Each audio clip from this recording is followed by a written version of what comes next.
పనిలేని ఫ్యాక్టరీకి పనికిరాని ఎండి పోవడమే అవమానమమ్మీ.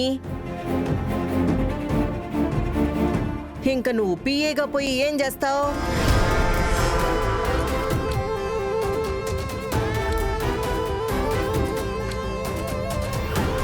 పాపం బావని కావాలని ఇబ్బంది పెడుతున్నారమ్మా.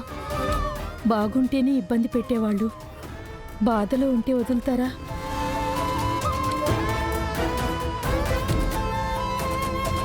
అన్నయ్య లోపల ఎంత కుమిలిపోతున్నాడో.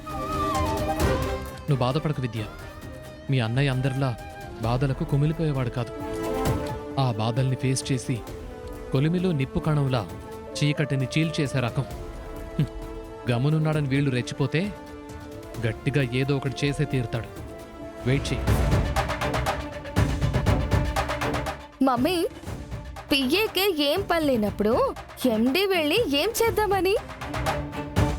ఈగలు తోల్తాడమ్మీ కదబ్బీ.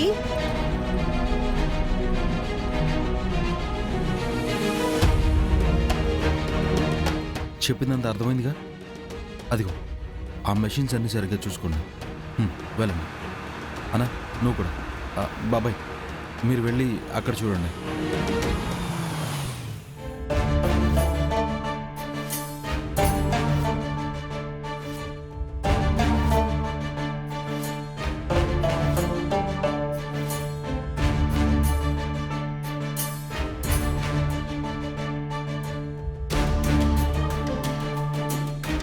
బావగారు, అఖిలమ్మా, ఈ వెంకిగాడు సరుకు తేలేదని వర్కర్లందరూ సంతాప సభకు వచ్చినట్టు సప్పగా ఉంటారనుకుంటే కొంపలంటుకుపోయినట్టు వీళ్ళ హడావిడేంది?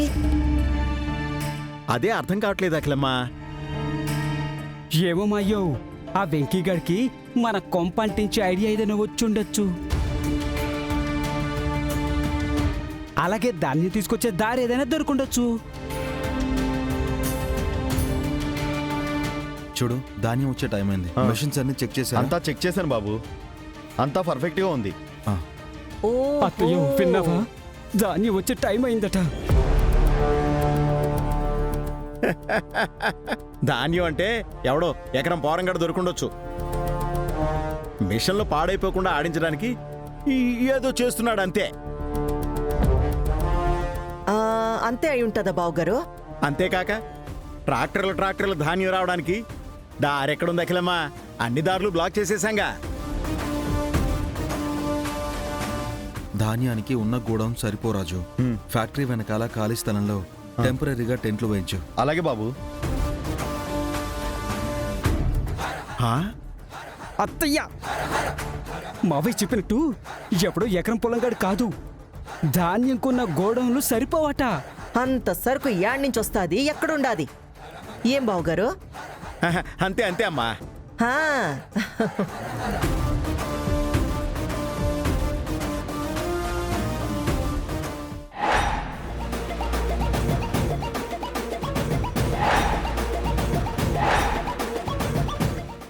అత్తయ్య ఓసారి చూడు,